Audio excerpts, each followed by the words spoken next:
Ang amoyng sariwang lupa pagkatapos na ulan, ang matamis na halimuyak ng sampagwita at ang banayad, halos hindi mahahalata na pabangong namumukatkat na ilang-ilang.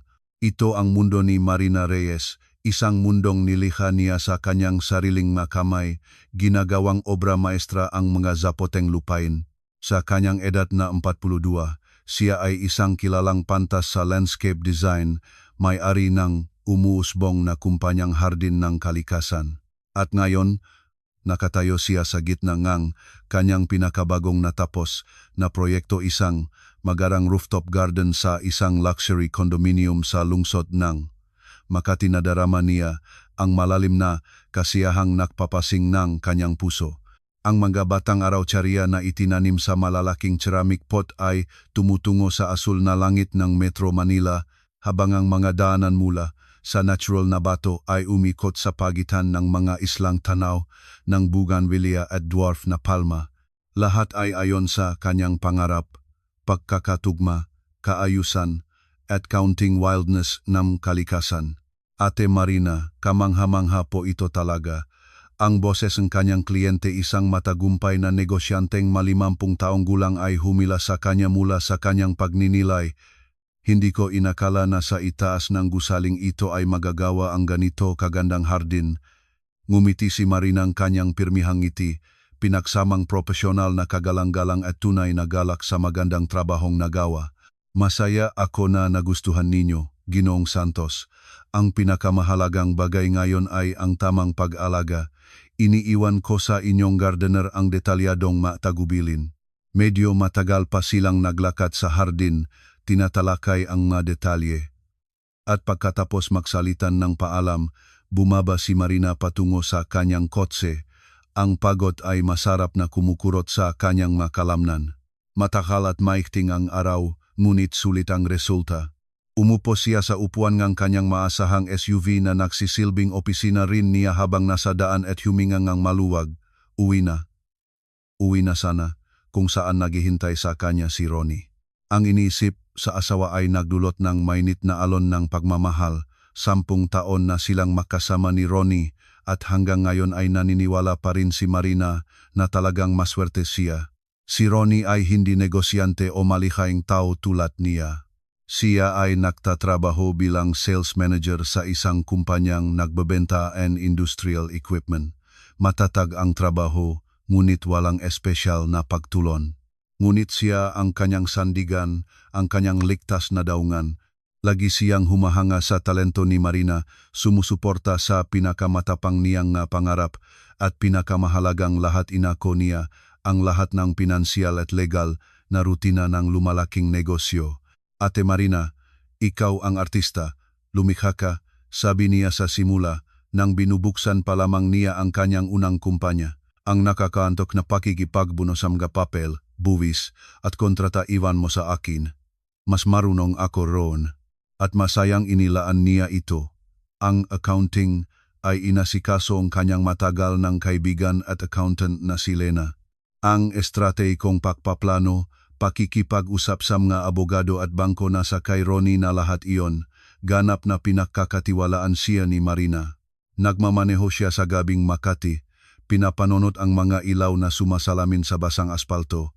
Ang kanilang condominium unit sa Quezon City na may mataas na kisame at eleganteng disenyo ay isa pang obra maestra niya. Binili niya ito bago pa man nila nakilala si Ronnie. Ginastos ang lahat ng kanyang iPhone at ang bayad mula sa kanyang unang malaking proyekto. Sa loob ng maraming taon, unti-unting pinaganda niya ito, pinanatili ang modernong Pilipinong estilo. Nang makapasok siya sa unit, agad niyang naramdaman na may kakaibang nangyayari. Sa hangin ay may halos hindi mahahalagang amoy ng effervescent oil, isang pahiwating ng pagkabalisa, at mula sa sala ay maririnig ang manababasong boses. Biglang humugot ang kanyang puso. Bienan, si Luz Ramos, ang kanyang pagbisita, ay hindi kailanman nagdadalang magandang balita. Ha, nandito na ang ating business lady. Maririnig ang malakas at may halong hindi may pagkubiling tuya na boses ng biyenan. Nakaupo siya sa paboritong upuan ni Marina, nakataas ang isang paa, hawak ang tasang kape. Sa sofa ay nakaupo si Ronnie, mukhang tense siya. Magandang gabi po, Nanay Luz. Hindi ko inaasahan, sinabi ni Marina habang isinasabit ang kanyang bag. Bakit naman hindi inaasahan? Nagbibisita lang ako sa anak ko, nangisi ang biyenan. Tignan mo nga, payat na, maputla pa.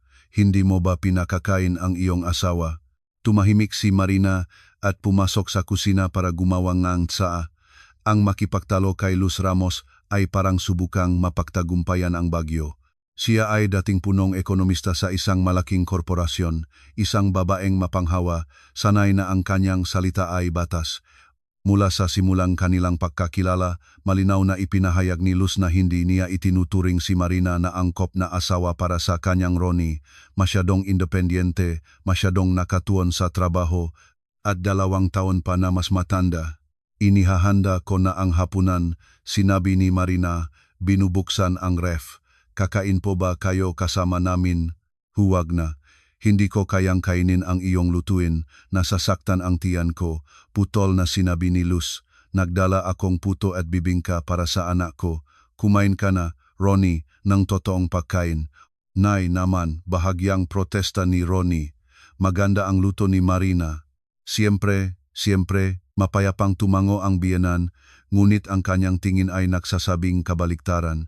Gusto ko lang na masigurado na may makakain si anak kong masustansya. Habang naghahanda ng salat si Marina, naramdaman niya ang mabigat na tingin ng biyenan na naghahanap ng may mapintasan.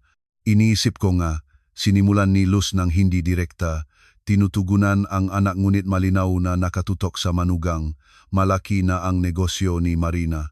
3 kumpanya, malaking kita. Hindi na ito basta libangan lang, ito ay seryosong negosyo na. At sa seryosong negosyo, dapat lahat ay matibay ang pundasyon. Naniniwala ako na ang negosyong pampamilya ay dapat nasa isang kamay, matibay, lalaking kamay, para lahat ay nasa ilalim ng kontrol. Tumigil si Marina sa paghiwang gulay. Ano ang ibig sabihin nito? Tumingin siya kay Ronnie. Inaasahang mapapatigil niya ang kanyang ina, sasabihing makasama nilang kontrolado ang lahat. Ngunit nanatili siyang tahimik, mataimtim na tinitingnan ang pattern ng carpet. Nay, napausapan na namin iyon, sa wakas ay inilabas ni Ronnie, hindi pa rin naktatangkang tumingin. Napag-usapan, pero hindi natapos usap, putol ni Luz. Ngayon meron siyang isa, bukas ano? Magbabago ang isip niya, ibebenta ang lahat at alis na para manghinga ng sariwang hangin at wala kang natira sa sarili mo.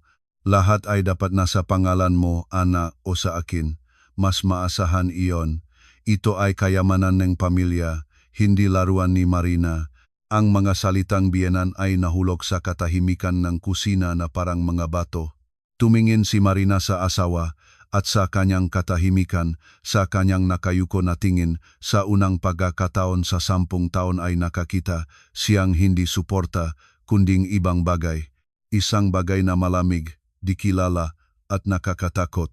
Ito ang unang tanda tahimik, ngunit malinaw na naghahayag na ang kanyang perpektong mundo ay may bitak na. Pagkatapos umalis ng biyenan, ang tensyon sa unit ay hindi humupa kundi lalo pang lumago, naging halos hawak-hawak. Iniwasan ni Ronnie ang tingin ni Marina, walang layuning nagpapalipat-lipat ng channel sa TV. Karaniwan pagkatapos ng pagbisita ang kanyang ina, sinusubukan niyang ayusin ang kakaibang sitwasyon, yakapin ang asawa, sabihing huwag itong pakinggan ang mga sinasabi ni Luz na ang nanay niya ay lumang henerasyon lang ang pag-iisip. Ngunit ngayon ay nanatili siyang tahimik at ang katahimikang iyon ay mas malakas kaysa anumang salita. Natapos ni Marina ang paglilinis sa kusina at umupo sa upuan sa harap niya. Ronnie, ano iyon? Tanong niya ng tahimik. Ano? Ang sinabing nanay mo tungkol sa lalaking kamay at paglipat ng negosyo sa pangalan mo, talagang pinag-usapan ba ninyo ito? Huminga ng malalim si Ronnie at sa wakas ay tumingin sa kanya. Ate, alam mo na ang nanay ko, lagi siyang nag-alala, nakikialam sa hindi niya mga gawain. Nag-aalala lang siya para sa ating kinabukasan, para sa katatagan.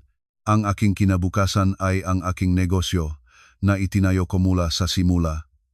Naramdaman niyang lumago ang katatagan sa kanyang boses at hindi ko maintindihan kung bakit ito ay dapat na ilipat sa pangalan mo bigla-bigla. Walang nagsasabing dapat. Nagbago ang kanyang tono. Mga ideya lang iyon ng nanay ko. Inisip niya na mas legal na tama iyon para kapag may nangyari, ang negosyo ay manatili sa pamilya.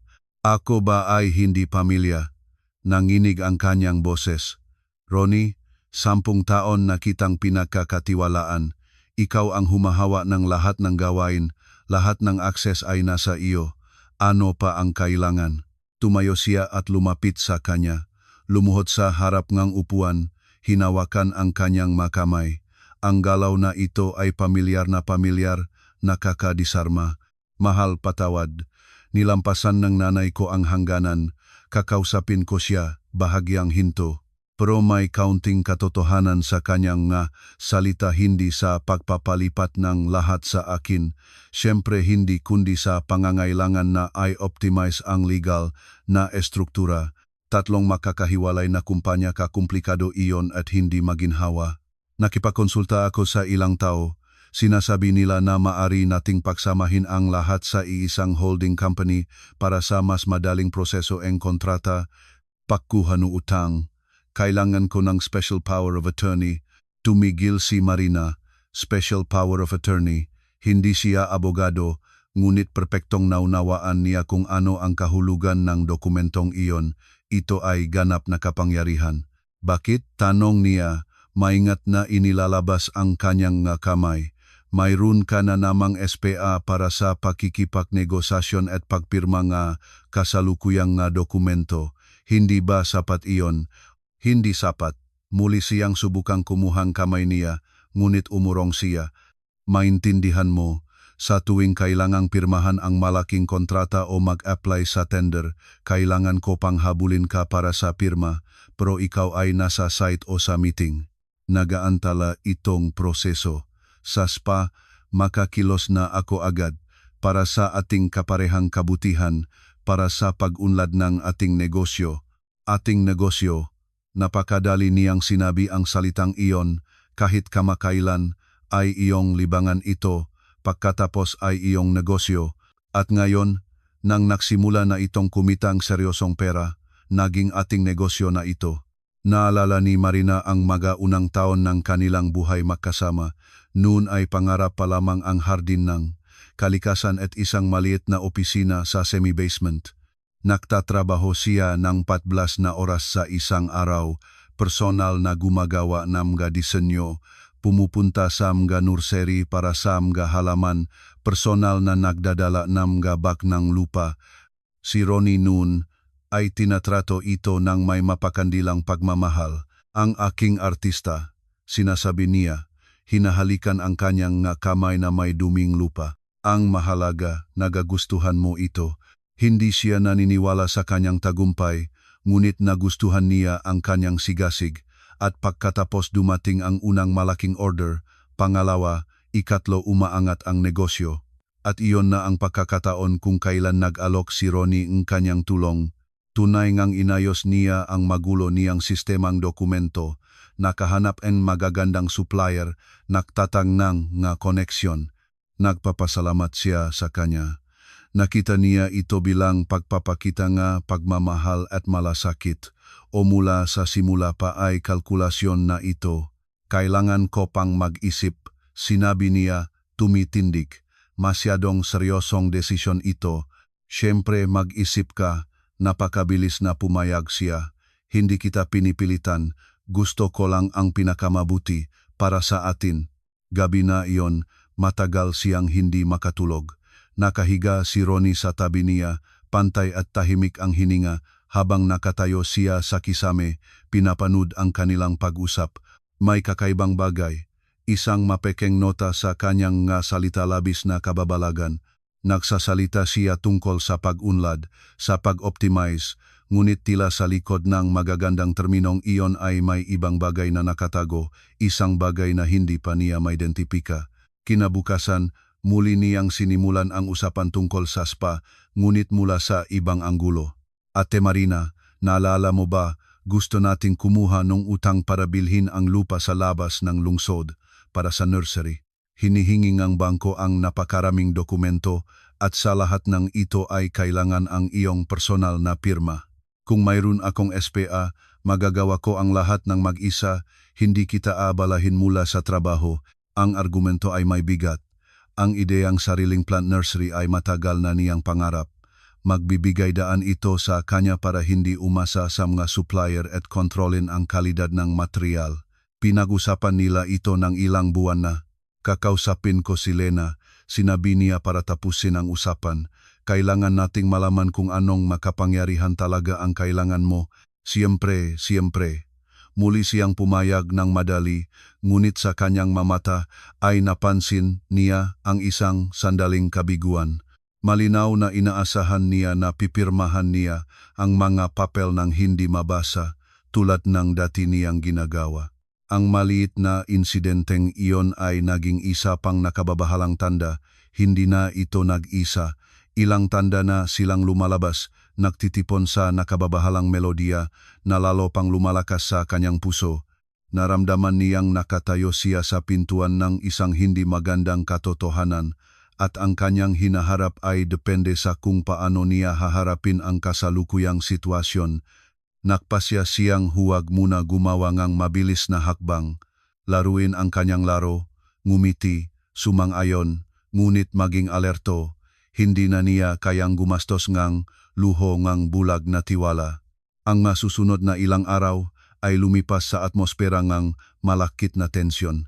Sa labas, lahat ay parang dati, makasamang agahan, rutinang halik bago umalis sa trabaho, pagtalakay ng maplano sa gabi. Ngunit sa ilalim ng manipis na palat ng ordinaryong buhay ay may nakakabahalang bagay. Naging kapansin-pansing magalang, si Ronnie halos nagmamakaawa. Nagdadala siyang kape sa kanya sa kama na hindi niya ginagawa sa loob ng maraming taon, nagbibigay ng bulaklak ng walang dahilan, laging nagbibigay ng papuri.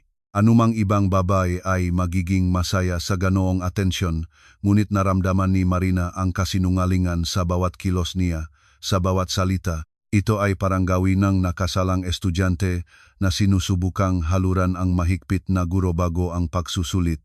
Malinaw siyang naghihintay na magpahinga siya, mabawasan ang alerto at lagdaan ang naturang spa. Siya naman, ginagampanan ang papel ng asawang hindi nakakaalam ng anumang bagay, medyo pagod sa trabaho. Nagpapasalamat siya sa kape, ngumingiti bilang tugon sa mga papuri, ngunit hindi na muling nagbubukas ng usapan tungkol sa spa naghihintay. Naramdaman niyang isang tamaraw ang naglalakad sa manipis na lubid sa ibabaw ng bangin, isang maling hakbang at mabubuwal ang lahat. Isang umaga noong Miyerkules, habang naroroon si Marina sa isang mahalagang site sa labas ng lungsod, tumunog ang kanyang telepono. Si Lena. Ang boses ng kaibigan ay may kagambala na kakaibang katangian para sa kanya. Si Lena Cruz ay isang bato, ang personifikasyon ng kalmado at makatwirang pag-isip. Marina, kamusta? Makakapagsalita ba tayo? Tanong niya nang walang pangkaraniwang paunang salita. Oh, Len, ano? Nagbago ba ang isang bagay? Nagbago. Ang asawa mo, kaunting hinto. Umalis lang siya sa opisina ko. Ang iyong Ronnie ay pumunta na may draft ng SPA. Sinabi na napag-usapan ninyo ang lahat at pumayag ka na. Sinabi na walang oras ka para sa mga papel kaya hiningi niya sa kanya na ihanda ang lahat. Tumahimik si Marina, sinusubukang pasauluin ang impormasyon. Nagsinungaling siya. Hindi lang niya hiniling naghanda na siya dokumento at dinala ito sa accountant. Kumpiyansa na pipirmahan lang niya ito. Binigyan mo ba siyang kahit ano? Hinuhuli mo ba akong tanga? Singhal ni Lena. Siyempre hindi. Sinabi ko sa kanya na wala ang iyong personal na utos, mas mabuti na nakasulat ni isang corporate document mula sa vault ay hindi ko bubuksan. Nagsimula siyang magalit, nagsabi na pinipigilan ko ang pagunlad ng negosyo na dahil sa mga katulad ko ay nawawala ang kumpanya ng mabubuting kontrata. At pagkatapos, At pagkatapos ay nagpahayag siya na kung hindi ako makatutulong, hahanapin niya ng ibang abogado na gagawa ng lahat ng mabilis. At alam mo ang pinaka-interesante, nalaglag ang kanyang dila. Sinabi niya, si Nanay Luz ay tama, walang mapagkakatiwalaan. Dapat gawin ang lahat ng mag-isa. Nanay Luz, kaya hindi lang ito ang kanyang ideya, ito ay kanilang pinagsamang plano. Isang plano na kanilang binuo at ngayon ay sinusubukang isakatuparan. Len, salamat sa pagtawag. Tama ang lahat ng iyong ginawa. Naging bakal ang boses ni Marina. Pakinggan mo ako ng mabuti. Huwag siyang bibigyan ng anumang dokumento. Kung magsisimula siyang magtulak, sabihin mo na inihahanda mo ang papel na kailangan ng oras. Palawigin mo hanggat maaari. Kailangan kong ilang araw. Marina, ano ang nangyayari? Tunay na pagkabahala ang maririnig sa boses ni Lena. Ang kanyang pagigit na iyon, hindi ko gusto ito. Masamang pakiramdam ko. Sa akin din, aminin ni Marina, napakasama, ngunit kailangan ko munang maintindihan ang lahat. Pagkakabit ng telepono, matagal siyang nakaupo sa kotse, tinitignan ang hindi patapos na hardin. Ang mga manggagawa ay nagsisigawan sa malayo. Nagngangalit ang bekho, ngunit wala siyang narinig. Ang mundo ay lumikip sa isang puntos, sa isang pag-isip. Sinusubukan siyang linlangin ng mga pinakamalapit sa kanya. Naalala niya kung paano pinigilan ni Luz si Ronnie na pakasalan siya. Masyadong ambisyoso ang babaeng iyon. Anak, sabi niya nun, hindi para sa pamilya ang mga ganitong babae. Iwan ka niya kapag nakakita ng mas mayaman. Gaano siya nagkamali.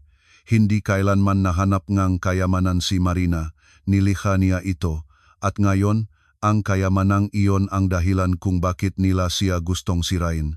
Biglang tumusok sa kanya ang isang hula, at kung hindi lang tungkol sa kontrol ang bagay na ito, kung ang gusto nila ay kunin ang lahat, ibenta ang negosyong itinayo niya piraso-piraso, iwan siya na walang-wala. Ang iniisip ay napakatindi, para sa isang sandali ay nahirapan siyang huminga. Hindi, si Ronnie ay hindi gagawa ang ganon, hindi siya balakyot, mahina lang siya na anod. O dito rin ba ay nagpapanlin lang siya sa sarili? Sinimulan niyang patakbuhin ang kotse at bumalik sa lungsod, ngunit hindi sa bahay. Pumunta siya sa tanging tao na makapagbibigay sa kanya ng malinaw, propesyonal na payo ng hindi nagdaramdam kay Professor Rivera. Si Ati, Eduardo Rivera, ay isang alamat ng College of Law kung saan nag-aral noon si Marina. Ang 72 taong gulang na matanda, na may matulis na mga mata at isipang parang kutsilyo, ay matagal nang nagretiro sa aktibong practice, ngunit nagpapatuloy pa ring kumonsulta sa mga partikular na komplikadong kaso. Tumawag si Marina at narinig ang kanyang nababalang boses. Pumayag siya agad na tanggapin siya sa araw ding iyon sa kanyang tahanan. Nakatira siya sa isang matandang bahay sa Quezon City, punong nga istanteng libro mula sahig hanggang kisame. Amoy lumang papel, tabakong pipe, at matapang na kape ang lahat. Magsalita na kayo, Marina, sinabi niya. Inalok siya ng malalim na upuan. Ano ang nagpaalala sa inyo sa matandang guro? Maingat at walang emosyon siyang nakuwentong lahat ng nangyari, tungkol sa negosyo, sa relasyon sa asawa at biyenan, tungkol sa kahilingang bigyan ng SPA, tungkol sa pagbisita ni Ronnie sa accountant. Nakinig si Rivera ng walang imik, nakatatambol ang makadaliri sa armrest. Natanggap ba ninyo ang spa para sa pagsuri? Sa wakas ay nagtanong siya. Hindi pa. Sinabi ni Ronnie na inahanda ni abogado. Kapag natanggap ninyo, agad na pumunta sa akin. Huwag lagdaan ang kahit ano, bahagya siyang huminto. Ang inyong inilarawan, lumingon siya sa kanya at seryoso ang tingin, ay kaparehong klasikong scheme, ng hostile takeover. Tanging sa inyong kaso, ang papel ng rider ay ginagampanan ng inyong sariling pamilya. Kumpirmasyon ng kanyang pinakamasamang agam-agam ang masalita ng propesor. Hindi lang ito isang salungatan sa pamilya, ito ay isang organisadong atake sa kanyang negosyo, sa kanyang buhay. Ano ang dapat kong gawin? Tanong niya, naramdamang lumamig ang kanyang kamay. Sa kasalukuyan wala. Tumayo si Rivera at lumapit sa istanteng libro, kumilos ng parang dati. Huwag ipakitang alam mo ang anumang bagay. Ang inyong pangunahing sandata ngayon ay ang kanilang kumpiyansa sa inyong pagkakamangmang. Iniisip nila kayo bilang isang artista na malayo sa malegal na detalye, at maganda iyon. Hayaan nating mag-isip sila ng ganun. Kinuha niya sa istante ang isang makapal na aklat, ang Civil Code, at ibinaba ito sa mesa. Lalaro tayo nanguna sa kanila. Ito ang ating laro. Ang pagbisitang ito kay Professor Rivera ay naging punto ngang walang pagbabalik para kay Marina. Napagtanto niya na ang kanyang dating mundo na itinayo sa tiwala at pagmamahal ay gumuho na. At para mabuhay sa mga labi nito, kailangan niyang maging ibang tao. Mahirap mapanukala at walang awa, ang digmaan ay idineklara na, kahit ang kanyang makalaban ay hindi pa ito nalalaman. Pagbabalik mula kay Professor Rivera, naramdaman ni Marina ang isang kakaibang pagkawalang boses sa loob. Wala ng shock, wala ng takot. Malamig lamang, malinaw na pag-unawa na nakatayo siya sa pintuan ng pinakamahalaga niyang labanan sa buhay. At sa labanang iyon ay ganap siyang nag-isa, hindi ganap. May Lena siya at si Ati Rivera, ngunit sa loob ng kanyang sariling tahanan, sa tabing taong kahapon pa, ay tila pinakamalapit, siya ay nag-isa. Gabi na iyon, nang bumalik si Ronnie, sinalubong niya siya ng may ngiti, ang pamilyar na ngiting iyon, medyo pagod ngunit malambot, nakaginan na niya. Hindi niya tinanong kung saan siya nanggaling at kung bakit nagpuntang off ang trabaho. Kumilos siya parang walang nangyari. Kamusta, mahal? Pagod. Mabango ang agapan. Halos tapos na ang hapunan. Kamusta? Nagulat siya sa kanyang kalmado. Malinaw na inaasahan niya ang tanong, mga hinala. Marahil ay away pagkatapos ng kanyang pagbisita kay Lena. Oh, maraming ginawa. Naglibot sa iba't ibang lugar. Ang mga lugar, kapwa nila nalaman, ay ang mga pagtatangkang makahanap ng mas masunuring abogado. Nakausap mo ba si Lena? Parang kasual na tanong ni Marina, binubunok ang pasta. Oh, nakausap. Sinubukan niyang parang walang kinalaman ang boses. Siya, tulad ng lagi, nag-ingat, nagsasabing kailangan ng maraming papel, tingnan ang lahat ng salita, bahagyang pahinga. Sa pangkalahatan burokrasya, siya ay profesional, mas alam niya. Bahagyang itinaas ng balikat ni Marina, ganap na nagtitiwala ako sa kanya. Kung sinasabi niyang kailangan ng oras ganon dapat, kapansin-pansing huminga ng maluwag si Ronnie. Wala siyang narinig ni katiting ng sarkasmo sa kanyang boses. Ang kanyang pagsuko ay ganap na nasisiyahan sa kanya. Natitiyak siyang siya, tulad ng dati, ay mag-alangan ng kaunti ngunit sa huli ay gagawang ang lahat ng sinasabi niya. Siyempre, nagmamadaling pumayag siya. Masasabi ko rin na hindi dapat magmadali. Ang mahalaga ay lahat ay tama ang gagawin. Sa hapunan ay masaya siya. Nagkukuwento ng mga biro, nagtatayo ng mga plano para sa weekend, nagmungkahingang pagpunta sa mga kaibigan sa Tagaytay. Nagpapahinayang si Marina, ngumingiti, ngunit tila walang lasa ang pagkain. Tiningnan niya ang asawa at nakita ang isang estranyo sa harap niya. Bawat kanyang salita, bawat kilos ay tila bahagi ng isang naplanong palabas.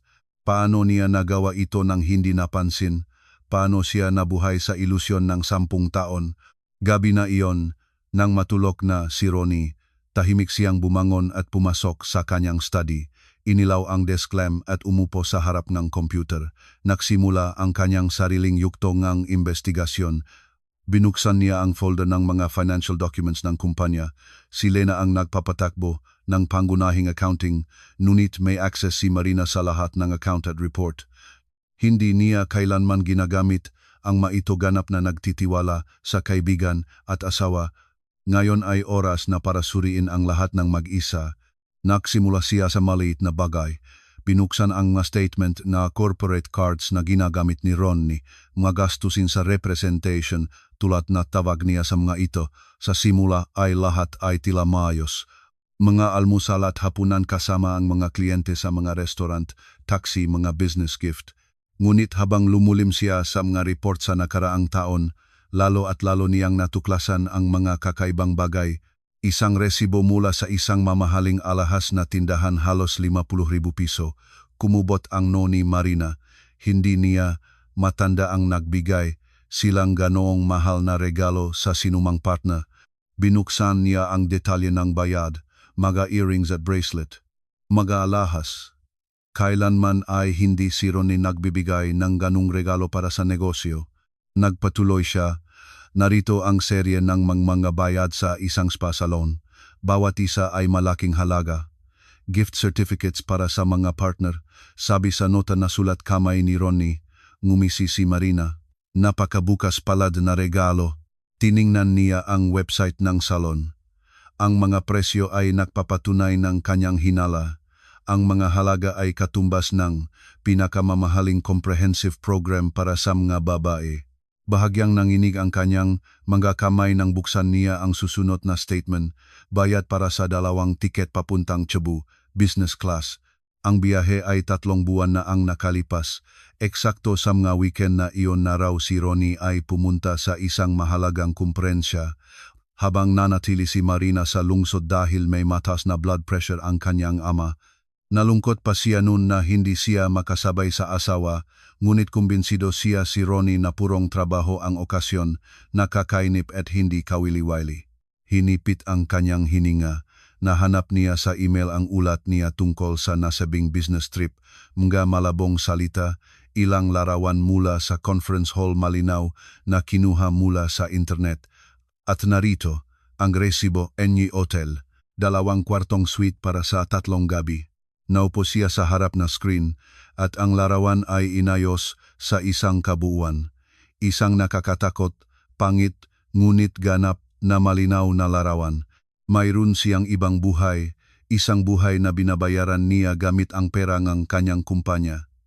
Isang buhay na may mamahaling regalo, mga spa salon at biyahe sa Cebu at sa ibang lugar. At sa buhay na iyon wala siyang lugar.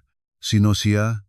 Ang tanong na ito ay nagsusunong ng utak niya, ilang batang sekretarya o anak ng isang mahalagang kliyente. Naramdaman ni Marina ang alon ng pagduruwal.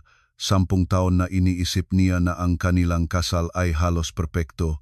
Oo, may mga reklamo ang biyenan, may maliliit na away, ngunit nagtitiwala siya sa pangunahing bagay sa pagmamahal at katapatan ni Ronnie.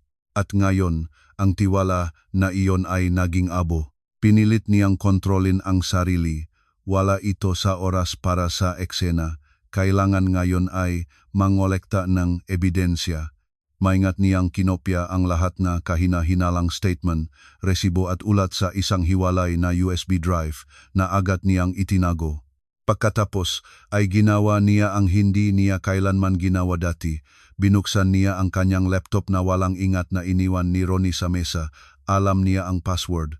Kaarawan ng kanilang kasal kakaibang pag-alab. Ang kanyang personal na email, mga messenger. Nag-alangan siyang 1 segundo lang. Pagsalakay ito ng personal na espasyo, ngunit ang kanyang espasyo ay matagal ng basag. May karapatan siyang malaman ang buong katotohanan. Pakikipag-ugnayan sa ina. Nagtatanong si Nanay Luz halos araw-araw, anak, kumusta na ang ating malikot na artista? Hindi pa pumayag, maging mas matamis sa kanya, pigayin ang buhok niya. Gusto mga babae iyon. Ang mahalaga ay makuha ang spa at pagkatapos ay maayos na nating harapin ang lahat. Hindi naman dapat na siya nag-isa na may ganyang kapital. Mula sa mga mensaheng iyon ay may kalamik na naramdaman si Marina. Hindi lang gusto nilang kontrolin, gusto nilang lahat. Iniisip nilang may karapatan sila sa rito. Nahanap siya ng pakikipag-ugnayan sa babae, ngunit wala ito, walang romantikong mensahe, walang pangalan. Maingat siyang nag-aalis o ginagamit niya ang ibang app. Binuksan niya ang kanyang social media account, listahan ng mga kaibigan. Nagsimula siyang tingnan ang profile kababayhan, at doon ay napansin niya ang isang pamilyar na pangalan. Si Sheila Villanueva, isang batang blondeng may mapangmahal na ngiti at mga larawang mula sa mga mamahaling restaurant. Sa isa sa mga larawan, pagkuha sa Cebu 3 buwan na ang nakalipas. Sa likuran ay nakita ni Marina ang pamilyar na pattern ng mga kurtina. Pattern mula sa eksaktong hotel na ang resibo ay nakita niya sa ulat ni Ronnie. At sa kamay ni Sheila ay may bracelet na kamukhang nasa resibo mula sa alahas na tindahan. Isinara ni Marina ang laptop. Hindi na niya kailangan ng karagdagang patunay. Nakaupo siya sa katahimikan ng kanyang study at sa harap ng kanyang mata ay dumaan ang buong buhay niya kasama si Ronnie. Ang kanilang unang pagkikita, ang kanyang magandang pagligaw, ang kasal, ang kanyang panatangang walang hanggang pagmamahal, lahat ng iyon kasinungalingan. O hindi lahat, marahil nun sa una ay tunay na minahal niya siya, ngunit pagkatapos ang kanyang tagumpay, ang kanyang ang kanyang kalayaan ay naging hindi na makayanan para sa kanya. At laging nandun ang ina, nagbubulong sa tenga niya na mas karapat-dapat siya sa mas malaki pa. Hindi naramdaman ni Marina ang selos. Naramdaman niya ang pagkalinlang, ang paggamit sa kanya. Parang hindi siya asawa kundi isang maginhawang proyekto, isang business asset na maaring uunlarin muna bago ang kinin. Tumayo siya at lumapit sa bintana. Nagsisimula nang mangitim ang kalangitan. Ang lungsod ay gumigising na at siya ay gumigising din. Mula sa matagal na 10 taong tulok masakit, walang kapantay na masakit ngunit kasabay ng sakit ay dumarating ang kalinawan. Ngayon ay alam na niya kung sino ang kanyang kinakaharap at alam niya ang dapat niyang gawin. Ang umaga pagkatapos ngang walang tulog na gabi ay mabigat, naramdaman ni Marina na para siyang pinaksibulan ng matinding bagyo, ngunit walang oras para sa pagrereklamo. Nahugas siyang muha gamit ang malamig na tubig, naglagay medyo makapal na makeup para takpan ang bakas ngang luha at pagod, at gumawang matapang na kape. Nang gumising si Ronnie, nakaupo na siya sa kusina, tinitingnan ang work email sa tablet. Kalmado siya, nakakatakot na kalmado. Magandang umaga, sabi niya. Hinahalikan siya sa ulo. Bakit ka nakaagaw na? Trabaho, maikling sagot niya, hindi tinitingnan ang screen. Ang mga deadline ay nagmamadali. Nagbuhos, siya niya kape para sa sarili at umupo sa kaharap. Nakausap ko kahapon ang abogado. Naghanda siya ne draft, next pa, sinabi niya na ito ay standard form. Walang espesyal. Ngayon ay dadalhin niya ito sa opisina, titignan ko at dalhin ko sa iyo mamaya. Tumango si Marina, hindi tinitingnan ang itaas. Sige, ang kanyang walang pag-iingat na tono, ang kanyang kumpiyansa na mahuhulog siya sa bitag nagdudulot ito sa kanya ng pantulog na galit, ngunit pinananatili niya ang sarili. Pag-alis ni Ronnie, agad na tumawag si Marina kay Lena. Len, may mga bagong datos. Mas masama ang kalagayan kaysa sa inisip natin. Ano iyon? Nakaalala ang boses na kaibigan. Mayroon siyang ibang babae. 1 taon na niyang binabayaran ang kanyang nakagustuhan gamit ang pera ng kumpanya. Cebu. Maregalo. Spabuo ang set. At ayon sa pakikipag-ugnayan kasama ang kanyang ina, matagal na nilang pinlano ang pagkuha ng negosyo. Diyos ko naman, tanging iyon lang ang nasabi ni Lena. Ano ang ating gagawin? Gusto kong gawin mo ngayon ang isang bagay. Bayaran ang lahat ng pinakamalalaking bayad sa mga supplier na pinaplano nating gawin sa katapusan ng buwan. Bayaran ang lahat ng bills, buwis. Gusto kong sa mga lumang kumpanya ay manatili ang pinaka-counting pera. Naunawaan ko, i-zero natin ang balanse, detalyadong sagot ni Lena. Ano ang tungkol sa SPA? Sa gabi ay dadalhin niya ito sa akin. Magpapakita akong lahat ay ayos. Sasabihin kong kailangang ipakita sa aking abogado para sa pagsuri. Magbibigay ito sa atin ng ilang araw pa. Mabuti. Marina, ayan ka ba? Kaya mo ba? Ayos lang ako. Matibay na sagot niya. Galit na galit ako at iyon ay nagbibigay sa akin ng lakas. Sa buong araw ay nasa uri siyang lagnat.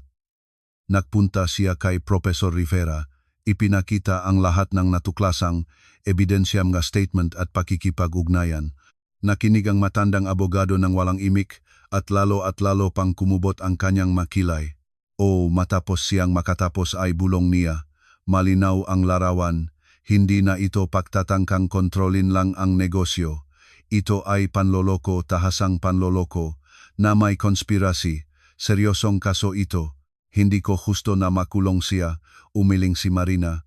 Husto ko lang bawin ang akin at umalis. Naunawaan ko, tumango si Rivera. Kung gayon, ang ating gawain ay kumilos ng una. Habang tiwala sila na wala kang alam, nasa atin ang kalamangan. Ang inyong accountant ay nagsimula ng ilabas ang mga pondo.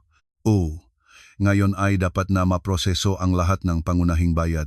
Mahusay. Pakinggan ninyo ang aking plano, tatawagin nating Trojan Horse. Nagsimulang ilahat ni Rivera ang kanyang ideya at habang nagsasalita siya, nagsimulang mag-ilaw ang mga mata ni Marina. Hindi natin pipigilan siya na makuha ang spa, sabi ni Rivera, gumuguhit ng mga iskema sa papel, maging tutulong pa tayo sa kanya. Lagdaan ninyo ito. Ano? Hindi makapaniwala si Marina sa narinig. Ngunit bago iyon, gagawa tayo na isang legal na operasyon. Magtatayo tayo ng bagong korporasyon, tatawagin nating Hardin ng Kalikasan Plus at ililipat sa ito ang lahat ng pinakamahalagang assets, mga kontrata sa pangunahing kliyente, karapatan sa brand, database ng mga proyekto. Ang tatlong lumang kumpanya ay magiging mawalang lamang legal na balangkas, tapat na legal, ngunit ganap na walang silbi. Ngunit maaari bang may lipat ng ganun kasimple ang mga kontrata? Maaari, ngumisi ang Rivera, kung sa mga kasunduan ay may kaukulang talata tungkol sa posibilidad ng paglilipat ng makarapatan at obligasyon sa tagapagmana. At halos sigurado akong sa inyong makasunduan na ginawa ng inyong asawa ay may ganong talata. Iyon ang kanyang ipinagmalaki. Gaano kaganda ang mga flexible na kasunduan na kanyang ginawa. Tumango si Marina, nagugulat sa kanyang pagiging matalinong obserbador. Talagang ipinagmalaki ni Ronnie kung gaano ka-flexible ang mga kasunduang kanyang binuo. Kapag nakuha na niya ang inyong makumpanya peke, hindi niya agad maunawaan kung ano ang nangyari. Makikita niya ang mapangalan, maselyo, malegal na address ngunit wala siyang ni isang tunay na kontrata, ni isang empleyado, ni isang asset. At kapag nagising na siya, huli na ang lahat. Ang inyong bagong kumpanya ay magtratrabaho ng buo at maiwanan niya ang tatlong walang silbing papel. Ang saklawng planong ito ay nakakamanghang matapang. Para sa lahat na ito ay kailangan natin ng 1 linggo, tinatapos ni Rivera.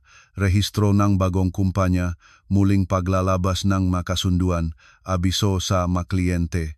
Ang inyong gawain palawigin ang pagpirmang spa ng eksakto 7 araw. Kaya ninyo, kaya ko, matibay na sagot niya. Gabi na iyon, bumalik si Ronnie ng liwanag. Winawagayway niya ang folder ng mga dokumento parang isang mananalo na nakuhang trophy.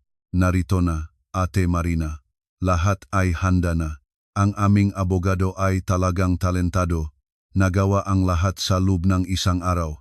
Iniabot sa kanya ang ilang dahon ng papel. Ito ang spa.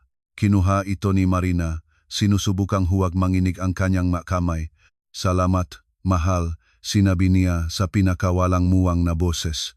Mukhang mahalaga. Tulad ng sinabi ko, gusto ko itong ipakita sa aking consultant para sa kapayapaan ng isip. Hindi ka naman tututol. Sandaling nanikla siya, nahunit nakpahinga. Sa anong konsultan pa ito? Iniisip ko si Lena ang pinakakatiwalaan mo. Si Lena bilang accountant. Ngunit ito ay legal na dokumento. Gusto ko itong tingnan ng aking lumang profesor mula sa universidad. Isang kilalang eksperto, formalidad lang, nagalinlangan si Ronnie. Sige na nga, sa wakas ay pumayak siya. Huwag lang galawin ng masyadong matagal. Malapit na ang isang malaking tender. Ngumiti si Marina. Siyempre, hindi ko aatrasahin, 2 o 3 araw lang. Ang masumunod na 2 araw ay naging matinding psychological duel. Ginampanan ni Ronnie ang papel ngang nagsisising asawa nang may kahusayan na maaring mainggit ng profesional na aktor. Pinalibutan niya si Marina ngang pag-aalaga, inuuna ang bawat kanyang kagustuhan, lagi siyang nagsasalita tungkol sa kanyang pagmamahal at kung paano siya nakamali sa pakikinig sa kanyang ina. Nakdala pa siya sa kanya ng isang malaking boket ng puting rosal isang Biyernes ng umaga. Para malaman mo kung gaano kita pinahahalagahan, sabi niya, hinahalikan siya, at gaano ako nahihiya sa aking pag-uugali. Tinatanggap ni Marina ang palabas na ito. Nagpapasalamat siya sa mga bulaklak. Ngumingiti ngunit sa loob niya ay lahat ay nakabalot ng yelo. Makikita niya kung paano, sa tingin niya ay hindi siya nakatingin, ay may pagkainip na sumisinag sa kanyang mamata. Naghihintay na sa wakas, ay malambot siya at muli na siyang maging mapagkakatiwalaang, lahat pinapatawad na babay tulad ng dati. Sa kabilang panig ay nandun ang presyon ng biyenan. Si Luz, malinaw na nakatanggap ng bagong tagubilin mula sa anak, ay nagbago rin ng taktika. Tumawag siya nung Biyernes ng hapon. Maris, anak, patawad na sa akin, matandang tanga, sinimulan niya sa iyak na boses. Lahat ay ikinuwento sa akin ni Ronnie. Paano ko nagawa ang ganun sa iyo, nagpagamit lang sa masamang isip. Gusto ko lang kayo ay mabuting mag-asawa. Mahinahon na nakinig si Marina sa palabas na ito, nakaawit ng telepono sa malayo. Pumunta kayo sa amin sa linggo para sa tanghalian, sabi ni Luz sa bandang huli, sigla ng sigla ang boses. Lulutuin ko ang inyong paboritong spaghetti at sopas. Pamilya nating lahat, upo tayo. Lahat ay pag-usapan. Naunawaan ni Marina na ito ay ang kanilang bagong plano, akitin siya sa lupngang kanilang tahanan, sa kanilang teritoryo at doon, sa pag-ikot ng nakmamahal na pamilya, matapos na hadlangan siya. Sige, pupunta kami, sabi niya, naktataka rin sa kanyang sarili. Hindi pa niya alam kung bakit ngunit ang isang intuition ay nagpapahiwatig sa kanya na eksakto ron sa kanilang bahay dapat mangyari ang katapusan. Pagkakabit ng telepono, agad niyang tinawagan si Lena. Lahat ay handa na? Oo, sagot ng kaibigan. Ang Hardin ng Kalikasan Plus ay rehistrado na. Handa ang selyo. Bukas ang ma-account. Ang makasunduan sa mga pangunahing kliyente ay muling napirm mula kahapon. Legal na. Ang iyong malumang kumpanya ay mga walang lamang balangkas na. Magaling, naramdaman ni Marina ang alon ng adrenalin. Sa linggo ang katapusan. Ang linggong umaga ay maulap at malamig-lamig na angkop sa lagay ng isip ni Marina. Gumising siya ng may mabigat na pakiramdam, parang hindi siya pupunta sa isang tanghaliang pampamilya kundi sa isang espesyal na pagsubok. Kahit paano, hindi sila masyadong magkaiba. Si Ronnie ay masaya nung umaga. Nag-ingay siya nga isang awitin, nagmamadali sa kusina, naghahanda ngang agahan para sa lahat kasama ang kanyang amain sige. Reyes na dumating ilang araw na ang nakalapas dahil sa mataas na blood pressure ang kanyang ama. Naalala ni Marina ang nangyari. Ilang araw na ang nakalipas, tumawag ang ama niyang si Andoy. Ang kanyang boses ay mahina at nababalisa. Napataas ang blood pressure, sinabi ng doktor na kailangang manatili sa ospital para sa pagsusuri. Nag-aalala siyang mag-isa. Agad siyang pumunta sa ama, hindi niya ito mapababayaan. Inanyayahan niya itong manatili sa kanila sa ilang araw. Si Ronnie ay gumawa ng awa, ngunit sa kanyang nga mata ay nabasa niya ang kabagalan. Ang pagdating ng biyanan ay malinaw na hindi kasya sa kanilang maplano.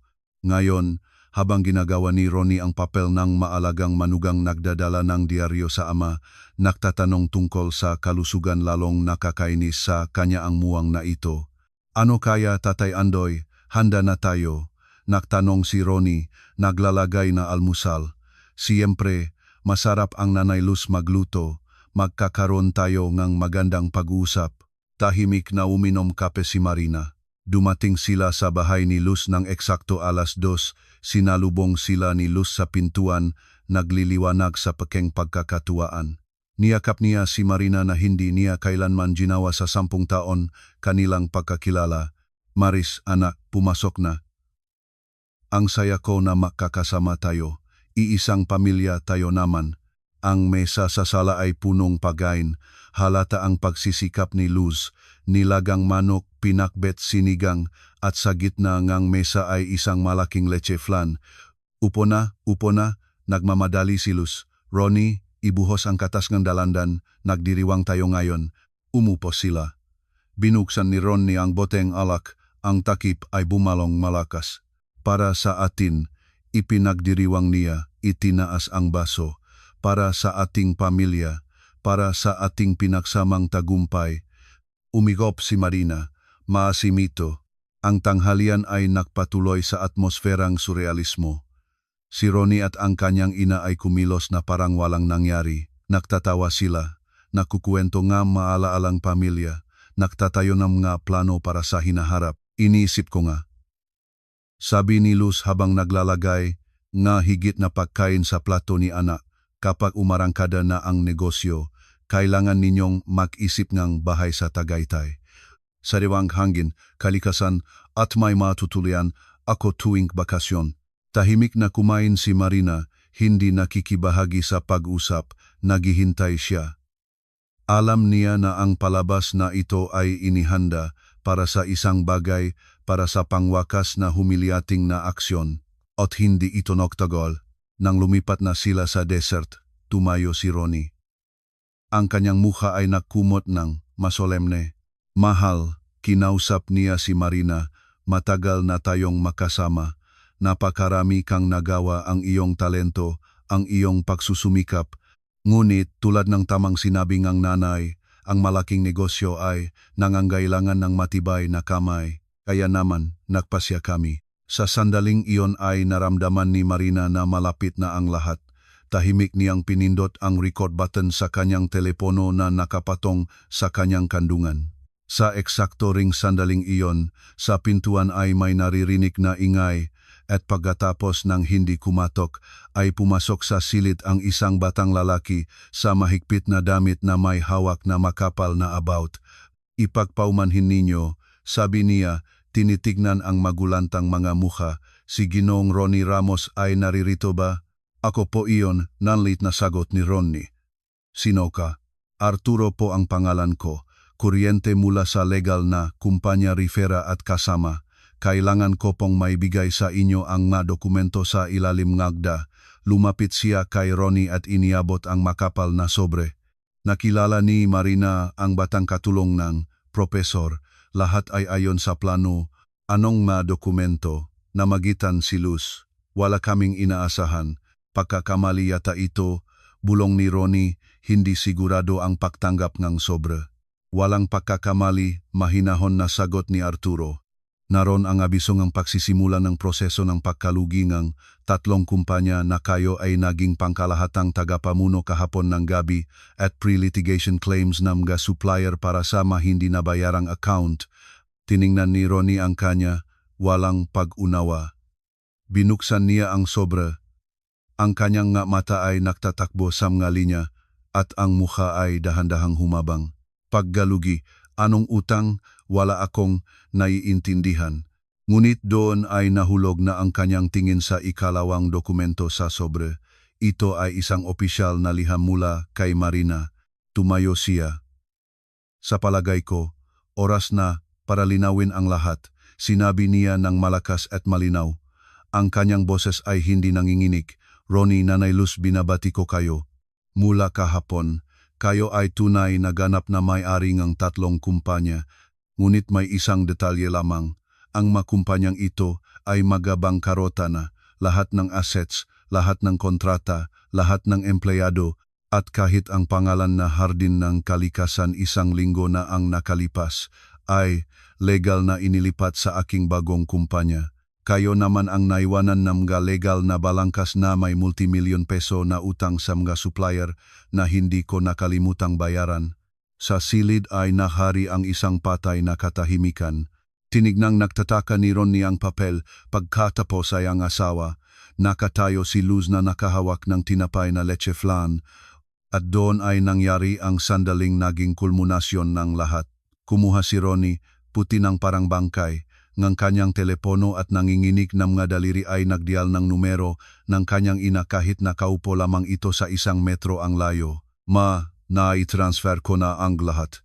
Pumirma siya sa mga papel, hindi pa binabasa. Kanya na ang negosyo na mangmang na ito. Milyonaryo na tayo. Ito ay isang recording. Isang recording ng kanilang pag-usap na ginawa ni Marina nang tumawag siya sa kanyang ina kaagad pagkatapos niyang pirmahan ang spa. Pinagana niya ito sa kanyang telepono. Ang boses ni Ronnie mapagmalaking tagumpay ay pumuno sa silid. Ibebenta natin ang lahat sa magang presyo at siya ay itatapon natin palabas. Pumunta na siya sa tatay niyang matanda. Hayaan ninyo. Ang recording ay natigil. Dahan-dahan na lumingon si Luz sa anak. Sa kanyang mukha ay nagbabago ang pagkalito sa galit. Tanga ka, sumigaw siya sa boses na hindi niya sarili. Idioto, sinabihan na kita suriin muna bago ang lahat. Ngayon harapin mo ito. Tumingin si Ronnie kay Marina. Sa kanyang mata ay matinding takot. Naunawaan niya ang lahat. Naunawaan niyang lahat alam niya mula pa sa simula. At pinayagan lang niya siyang lumakad papasok sa bitag. Mahinahon na pumasok si Marina sa silid kung saan isang sandali pa ang nakalipas ay ipinagdiriwang nila ang kanilang tagumpay. Kaya, sino dito ang mangmang, Ronnie, malamig na tanong niya, at sino ang itatapon sa labas? Ang sagot ay ang tumatampisaw na hiyaw ni Luz Ramos na naunawaan ang buong saklaw ng sakuna, kumapit sa dibdib at may kalungkutan na bumaksak mula sa upuan. Ang pagbabaksak ni Luz Ramos ay katangyang tanda ng kanyang buong buhay. Hindi lang siya bumaksak dramatik na napapadbad siya mula sa upuan, pinakawalan ang mahina na daing. Si Ronnie, na paralisa and takot sa pagkatuklas, ay hindi agad nakapag-react. Patuloy siyang nakatayo na may telepono sa kamay, tinitignan si Marina na parang multo. Nay! Sa wakas ay nagising siya at nagmamadaling lumapit sa ina. Nay, ano ang nangyayari? Kinakakalaglagan niya siya, ngunit si Luz ay hindi kumikilos, ang kanyang dibdib ay bahagya lang humihinga. Tumawag ng ambulansya, walang malasakit na utos ni Marina. Tinutugunan ang nabigla ring si Arturo na nakatayo pa rin sa pintuan. Pagkatapos lumingon siya kay Ronnie, huwag mag-alala. Mataas ang pressure niya sa mga ganoong okasyon. Nangyayari ito sa kanya. Ang kanyang kalamigan ay nakakatakot. Habang sinusubukan ni Ronnie na palakasin ang loob ng ina, hinahampas ang pisngi nito at si Arturo ay tumatawag ng ambulansya. Mahinahon na lumapit si Marina sa mesa, kinuha ang kanyang baso ng juice at uminom ng kaunti. Ang inumin ay mainit at maasim pa rin, ngunit ngayon ay walang halaga na iyon. Dahil sa iyo ito, naungol si Ronnie, itinaas ang tingin sa kanya ng punong galit. Dinala mo ang nanay ko sa atake, wala kang puso. Ako, marahang itinaas ang kilay ni Marina. Sa palagay ko, sa atake ay dinala siyang kanyang sariling anak na lumabas na isang ganap na tanga at binigo ang perpektong planong inabot ng lahat. Ang kanyang pagkakawatak-watak ay nakakatakot. Habang sinusubukan ni Ronnie na palakasin ang loob ng ina at si Arturo ay tumatawag ng ambulansya, tahimik na nilapitan ni Marina ang mesa, kinuha ang kanyang baso at uminom ng kaunti. Agad dumating ang ambulansya, hindi kapani-paniwalang mabilis.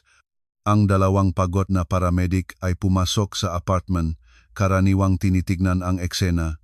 Habang sinusukat nila ang pressure at nagbibigay ng iniksyon, biglang nagising si Luz. Nasaan na ako? Bulong niya ng mahinang boses. Pinapalibutan ang lahat ng malabong tingin. Ronnie, anak, ano ang nangyari?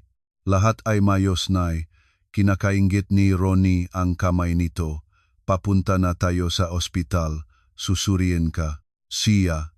Itinuturo ni Luz ang nanginginig na daliri kay Marina. Siya ang may sala sa lahat.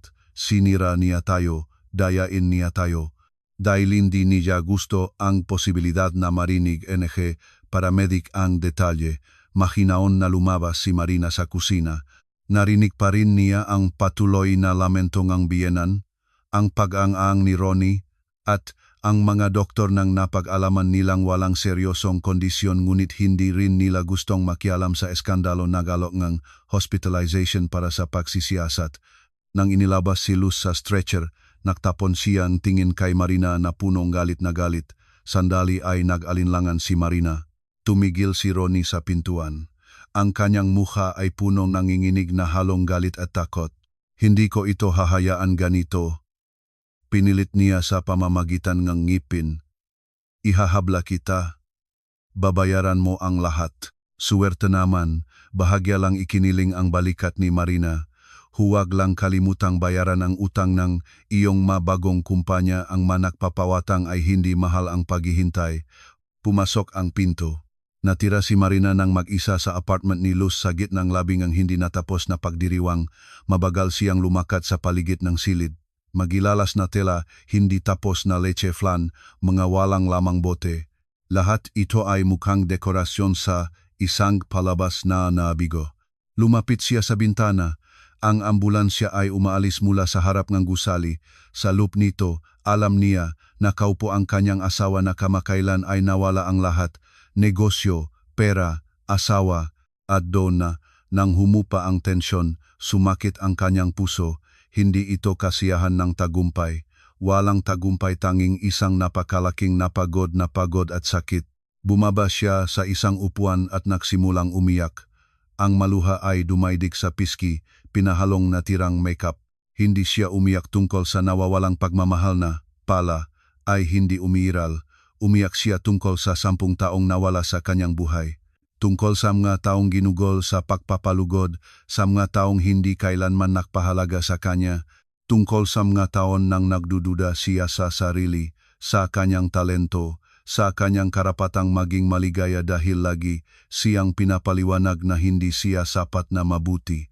Umiyak siya tungkol sa naibang batang babae na nun ay naniniwala sa walang hanggang pagmamahal at na ang pamilya ay isang matibay na kuta. Ang kanyang kuta ay naging bahay-gawa ang baraha na nabuksong pababa mula sa unang malakas na hangin. Ang kanyang emosyonal na pagkabigo ay tahimik, walang eksena at sigawan. Ito ay malalim na panlup na sakit na parang nasisira ang puso. Nakaupo siya sa dayuhang apartment sa kumpletong katahimikan at iniyakan ang kanyang wasak na buhay. Hinablot niya ang telepono at tinawagan si Lena. Tapos na ang lahat. Sinabi niya sa tuyong boses, "Nasaan ka?" Nababalisa na tanong ng kaibigan. "Sa kanilang bahay." "Umalis ka riyan. Agad, pumunta ka sa bahay. Pupunta na ako." Sunod-sunorang tumayo si Marina.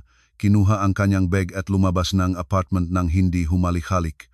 Naglakad siya sa kalye, hindi pinipili ang daan. Ang matao ay dumadaan, tumatawa, nakikipag-usap, nabubuhay ang kanilang buhay, at walang mahalaga sa isang babae na kamakailan ay naktapos ang isang buong kabanata ang kanyang buhay.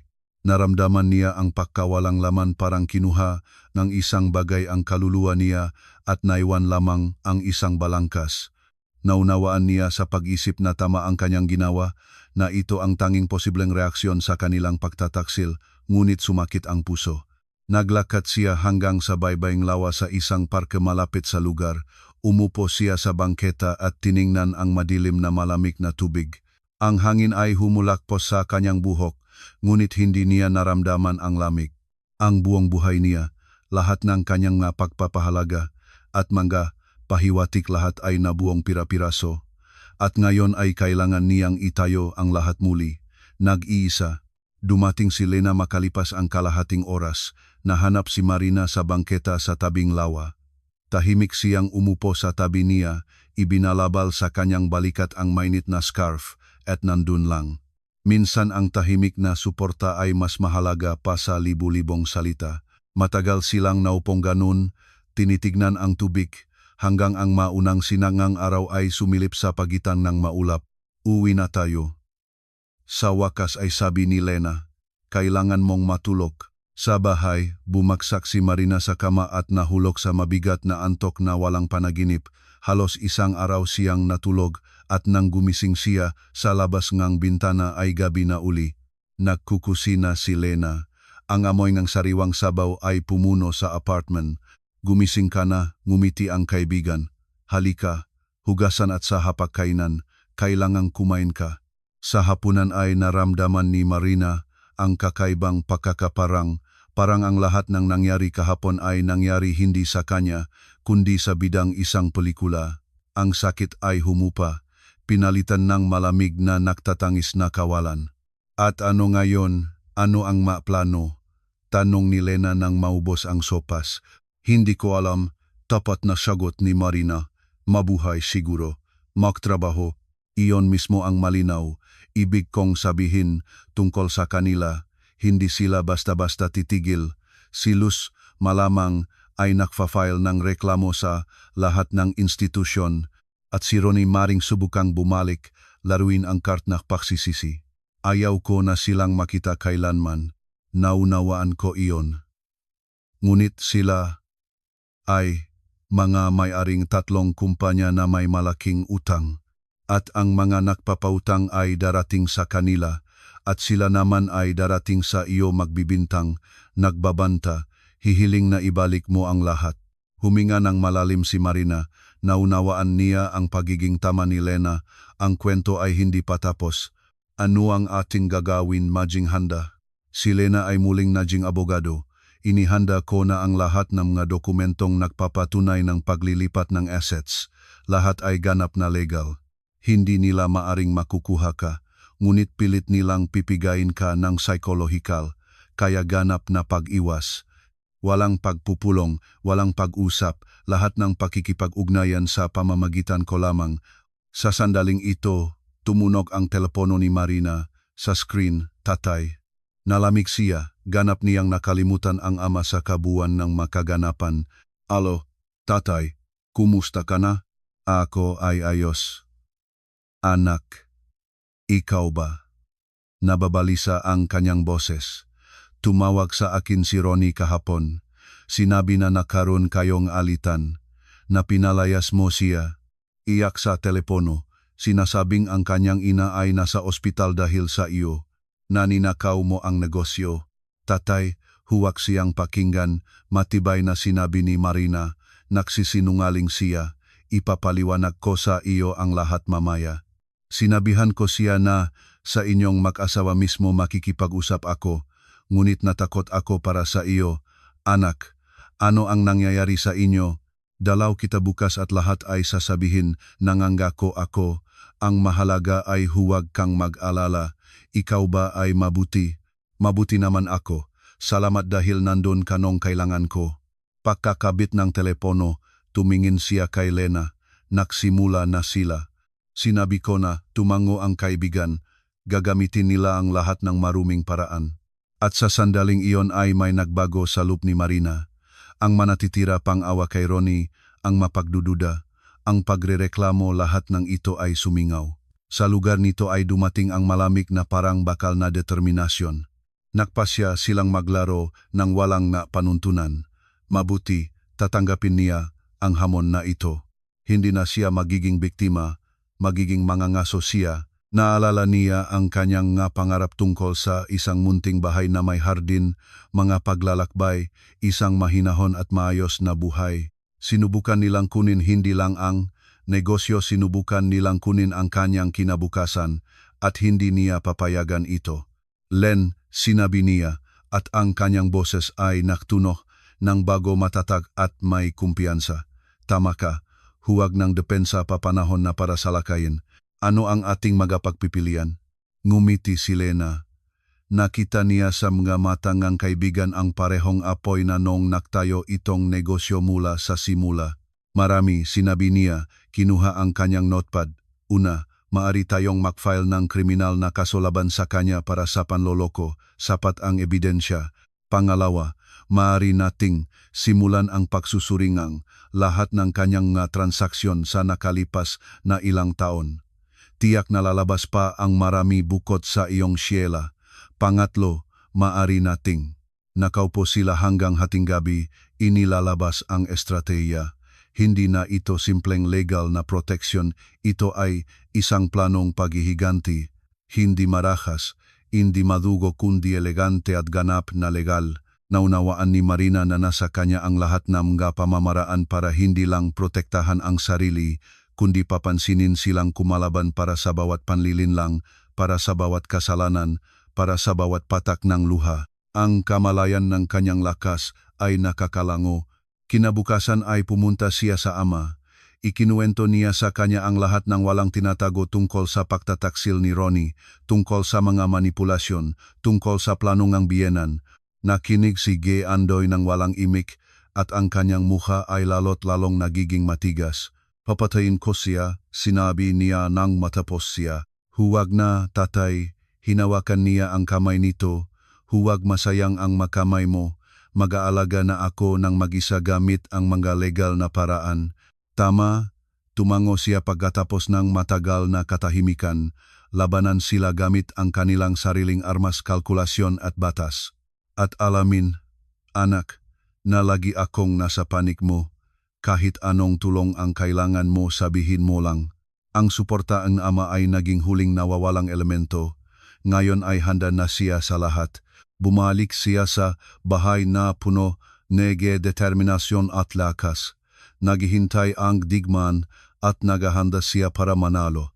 Mula sa araw na iyon, ang buhay ni Marina ay naging isang punong tanggapan ng isang militar na operasyon. Ang kanyang maluwag na kondominium ay naging parehong opisina ng kanyang bagong kumpanya at sentro ng pag-unlad ng legal na estratehiya.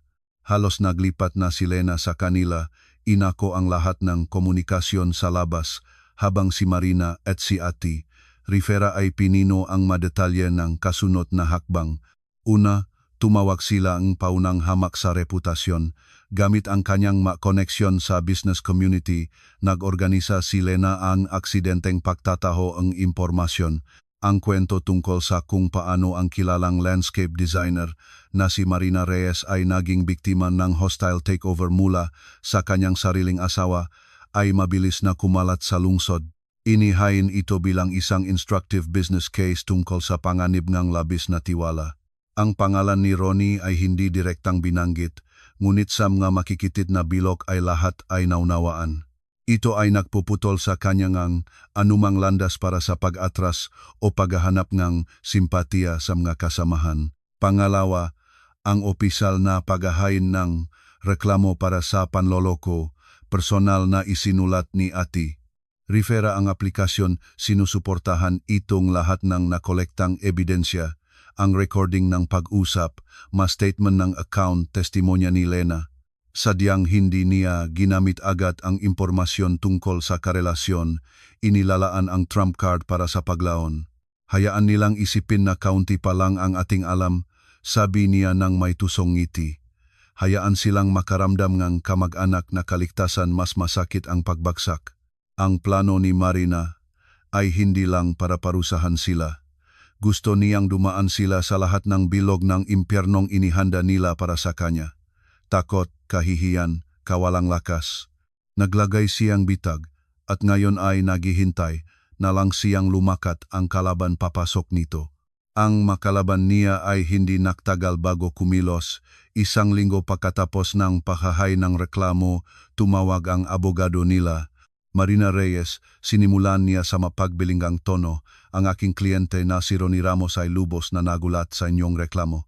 Itinuturing niyang misunderstanding ito. Handa kaming makipag-areglo sa labas ng hukuman.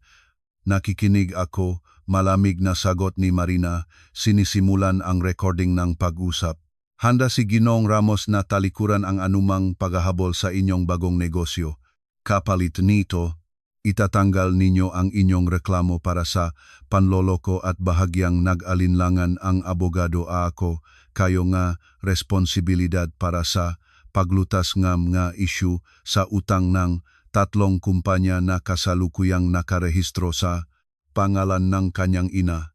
Halos hindi mapigilan na ni Marina ang tawa. Nag-aalok sila sa kanya na bawiin ang kanyang sariling negosyo kapalit ng pagbabayad ng kanilang milyon-milyong utang. Napakabukas palad na alok, sabi niya nang may malamig na irony, ngunit hindi ako interesado. Ngunit intindihin ninyo, si Nanay Luz ay isang retirado na. Ang mga nagpapautang ay nakahabla. Nanganganib ang kanyang ari-arian.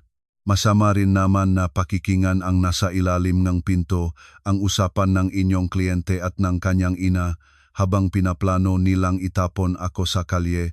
Patay-patay na sagot ni Marina. Ang aking sagot ay hindi. Makita-kita tayo sa hukuman.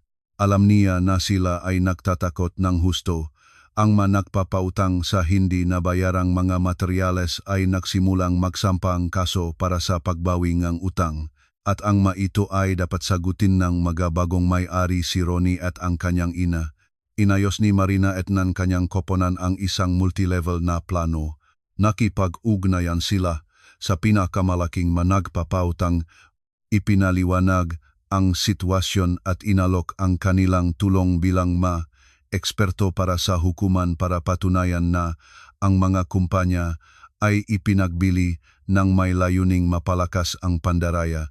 Kapalit nito, dapat ang nagpapautang ay mag-file ng kolektibong reklamo hindi lang laban kay Luz bilang nominal na may-ari, kundi pati na rin laban kay Ronnie bilang taong gumawa ng transaksyon.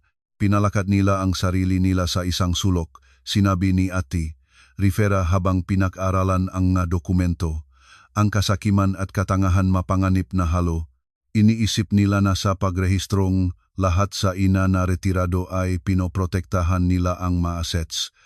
Ngunit nakalimutan nila ang tungkol sa mga utang at ang mautang ay hindi ganyang madaling itago. Nagsimula si Ronnie na tumawag kay Marina araw-araw, nagmamakaawa siya, nagbabanta, umiyak, pumunta siya sa kanilang building, nagantay sa kotse ng ilang oras, hinihintay siya sa may pintuan, ngunit hindi siya nagbago. Bawat pagtatangkang makipag-usap ay tinatanggal niya sa isang parirala, makipag-usap sa aking abogado. Si Luz naman ay nagsimulang magdisenyo ng sariling impormasyon na kampanya, tinawagan ang lahat ng kanilang makasamahan, malalayong kamag-anak.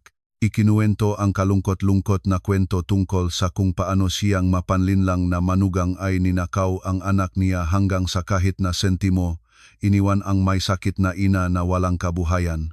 Ngunit ang kanyang reputasyon ay maulap na, at ang mga alinggaw-naw tungkol sa tunay na kalagayan ng mga bagay na pinalabas ni Lena ay mas epektibong gumana. Si Marina naman ay sa oras na ito ay ganap na nakatuon sa trabaho. Ang kanyang bagong kumpanyang Hardin Kalikasan Plus ay naging malakas. Ang mga kliyenteng dala niya mula sa mga lumang kumpanya ay nanatili sa kanya, pinahahalagahan ang kanyang katapatan. Bukod pa riyan, ang kwento ng hostile takeover na lumabas sa press ay nagbigay sa kanya ng imahe ng isang malakas at hindi mababali na business lady na nakakuha ng mga bagong malalaking kliyente. Paradoxally, ang pagtatangka na asawa na sirain ang kanyang negosyo ay humantong sa paglago nito. Naramdaman niya ang kanyang sariling pagiging direktor na namamahala sa isang komplikadong palabas. Bawat aksyon ng kanyang mga kaaway ay mahuhulaan. Bawat pagkakamali nila ay resultang kanilang sariling kasakiman at kakulangan ng pananaw.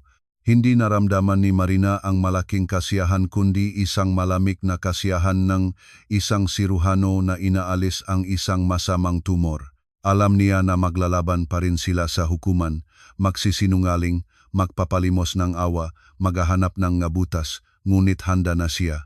Nakolekta niya ang ganoong daming ang kompromiso na sapat para sa ilang kriminal na kaso at handa niyang gamitin ito kapag kinakailangan. Hindi na sila ang dapat matakot sa kanya, sila na ngayon ang dapat matakot sa kanya. Ang katapusan ay dumating, 3 buwan na ang nakalipas sa silid ng hukuman. Sa oras na iyon, sinubukan ni Ronnie at ni Luz ang lahat ng posibleng paraan ng depensa. Nagsampa sila ang counterclaims. Inakusahan si Marina ang paninirang puri, sinubukan nilang hamunin ang legalidad ng paglipat ng nga assets, nagdala pa sila ng mga saksi na di umano ay nakakita ng paglilipat ni Ronnie ng napakalaking halaga ng cash sa Marina para sa pag-unlad ng negosyo. Ngunit ang lahat ng kanilang pagtatangka ay nabuwag sa pamamagitan ng bakal na lohika at walang kapintasan na nakolektang ebidensya ng koponan ni Rivera. Sa arawng panghuling sesyon sa reklamong nga nagpapautang, pumasok si Marina sa hukuman hindi bilang akusado, kundi bilang saksi para sa paningang nga naghahabla. Nakaupo siya sa silid at mahinahon na pinanonot ang paghihirap ng mga dating kamag-anak. Mukhang anino ng sarili ni Ronnie panay ang pagbabago. Walang ningning ang mga mata. Si Luz, sa kabaliktaran, ay punong lakas ng loob, ngunit ang kanyang ipinakitang kumpiyansa ay kaawa-awa na lamang. Nagbigay ng marangyang talumpati ang kanilang abogado tungkol sa isang kawawa na retirado na naging biktima ng mapanlinlang na pagtataksil at dramatiko ng pamilya. Namimihagsa siyang awa, nagsasalita tungkol sa mahirap na sitwasyon ng nga akusado. Nang ibinigay ang salita kay Lena na kumakatawan sa mga nagpapawatang, maikli siya, "Inyong kagalingan, hindi namin susuyuin ang hukuman ng nga emosyonal na kwento. Ipapakita lang namin ang makatotohanan." Sa screen ay lumabas ang statement ng account ni Ronnie Ramos sa nakaraang taon at doon ay inilabas ni Lena ang pangunahing trump card. Tulad ng nakikita natin, ilang buwan bago ang muling pagrehistro ng kumpanya sa pangalan ng kanyang ina, gumawa ang Ginong Ramos ng maraming mamahaling pagbili na walang kinalaman sa pamilya o negosyo, bahagyang hinto. Halimbawa, narito ang resibo para sa pagbili ng sasakyan, isang bagong Honda CR-V. Ang sasakyan ay nakarehistro sa pangalan ng isang Sheila Villanueva. Sa silid ay may narinig na bulong. Si Ronnie ay sumandal sa upuan. At narito ang mga resibo para sa maraming biyahe sa Cebu at sa Bohol. Kasama rin si Ginong Ramos, si G. Villanueva. At narito ang statement para sa pagbili nga alahas na nakakahalaga ng higit sa 100,000 piso. Tumingin si Luz sa anak, sa kanyang mata ay nagbabago ang pagtataka sa galit. Malinaw na wala siyang alam tungkol sa mga mapaglayang gastos ng anak sa karelasyon. Inisip niya na ang lahat ng pera ay pumupunta sa pampamilyang kampihan, ibig sabihin sa kanyang bulsa. "Inyong kagalingan," nagpatuloy si Lena. "Malinaw na ang ating kaharapin ay hindi isang dramatiko en pamilya kundi isang maayos na naplanong iskema en panloloko. Sistematikal na inilalabas ni Ginong Ramos ang pera mula sa negosyong kanyang asawa, ginagastos ang maito sa pagpapanatiling karelasyon at pagkatapos nakipagsabuatan sa kanyang ina, sinubukan nilang angkinin ang negosyo mismo para itago ang kanyang pagnanakaw. Nang mabigo ang plano, naiwan nila ang mga walang lamang kumpanya na may multimilyong piso na utang. Tumingin ang hukom, isang gitnang gulang na lalaki na may mapagod na mukha kay Ronnie. "Akusado, maari ninyo ba itong komentahan?" Tahimik na nakatingin sa saik si Ronnie. Malinaw, tumango ang hukom. Ang hukuman ay mag-usap. Ang desisyon ay inaasahan. Ganap na pinagbigyan ng hukuman ang reklamo ng nagpapautang. Inoobligahan si Luz at si Ronnie ng makasamang bayaran ang kabuwang halaga ng utang higit sa 20 milyong piso. Bukod pa riyan, naglabas ang hukom ng espesyal na kautusan para sa paglilipat na mga materyales ng kaso sa mga autoridad na nag-investigasyon para simulan ang kriminal na kaso. Nang matapos na basahin nege hukom ang desisyon, biglang tumayo si Luz. Siya ang may sala sa lahat. Sigaw niya, itinuro ang daliri sa Marina. Siya ang nag-isip ngang lahat. Bruha siya. Kinuha siya ng mga marshal sa braso at inilabas sa silid. Nagpatuloy si Ronnie na nakaupo, nakahabing ang muka sa mga kamay. Lumabas si Marina sa gusaling ang hukuman at malalim na huminga ng sariwang hangin, tapos na nananaig ang katarungan. Hindi siya nakaramdam kasiyahan. Isang napakalaking walang limitasyong ginhawa lamang. Sa baitang, si Ronnie ay naghihintay sa kanya. Nagmamadali siyang lumapit. Ang kanyang mukha ay basa ng ngaluha. "Marina, patawad." Bulong niya. "Sinusubukang kunin ang kanyang kamay. Sinira ko ang lahat. Nawala ka sa akin. Nawala ang lahat. Ikaw mismo ang pumili nito, Ronnie." Malambot na umatras siya. "Ang nanay ko." Nagsabi siyang mas mabuti na ganun. Sinunog niya ang aking ulo. "At ang paggastos ng pera ko para sa iyong Sheila, pinilit ka rin ba ang nanay mo doon?" Malamig na tanong niya. Umurong siya parang sinampal. Alam mo ba iyon?" "Alam ko ang lahat, Ronnie." Mula pa sa simula, tumingin siya sa kanya. "Alam ko at pinayagan ko kang pumasok sa bitag." Tiningnan niya siya ng may kakilakilabot at isang kakaibang pahanga. "Kaya ikaw, ikinaplan mo ang lahat, ang pagkabangkarota, ang nagpapautang. Pinoprotektahan ko lang ang sarili ko."